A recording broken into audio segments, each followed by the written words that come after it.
मुंबई की भीड़ भरी सड़कों में जहां हर कोई अपने सपनों की दौड़ में भाग रहा है, वहीं एक आदमी था जो अपनी दुनिया को तारों और स्क्रू में गूंथ कर खुश रहता था। उसका नाम था रमेश बागमारे।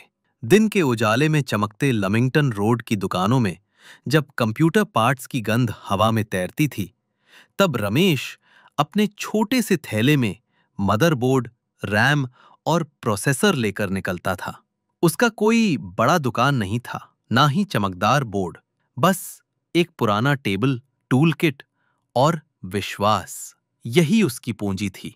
हर सुबह वो सीएसटी स्टेशन से लोकल पकड़ता, लमिंगटन रोड उतरता और दुकानदारों से पुराने और नए पार्ट्स के भाव पूछता। कई बार ग्राहक के बजट कम होते तो वो सेकेंड हैंड पार्ट्स भी ढूंढ लाता।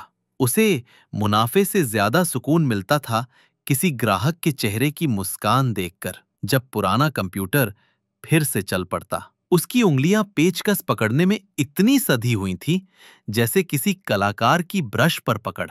लोग कहते, रमेश भाई, आपका काम भरोसेमंद है, और वो मुस्कुराकर जवाब देता, भाई मशीनें नहीं चलती, भरोसा चलता है। वो अकेला था, लेकिन अपने काम में पूरा संसार बसाए था। एक दिन दोपहर की धूप में जब रमेश अपने ग्राहक के यहां सर्विस दे रहा था, तभी एक कॉल आया।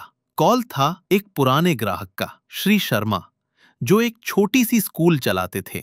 उनका कंप्यूटर सर्वर बंद हो गया था और उस पर स्कूल के सारे बच्चों के डेटा थे। रमेश ने तुरंत हाँ कहा और अगले दिन वहां पहुंचा।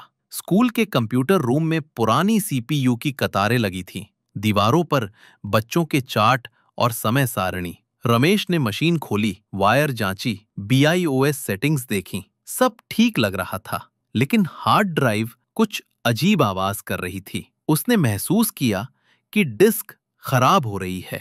उस हार्ड ड्राइव में 3 साल का स्कूल रिकॉर्ड था, फीस, रिजल्ट्स और बच्चों की फोटो। शर्मा जी के माथे पर पसीना था। रमेश, कुछ भी कर लो, डेटा नहीं खोना चाहिए। रमेश ने गहरी सांस ली और कहा, देखते हैं सर, मशीन का इलाज करते हैं।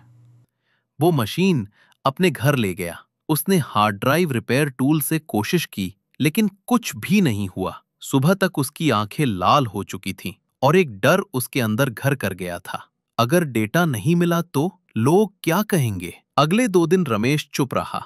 वो रोज अपने टेबल पर बैठता, डिस्क निकालता, नए तरीके आजमाता, लेकिन स्क्रीन पर वही शब्द आते, ड्राइव नॉट डिटेक्टेड। उसकी दुनिया जैसे रुक गई थी। जिस भरोसे को उसने सालों में बनाया था, अब वही भरोसा खतरे में था।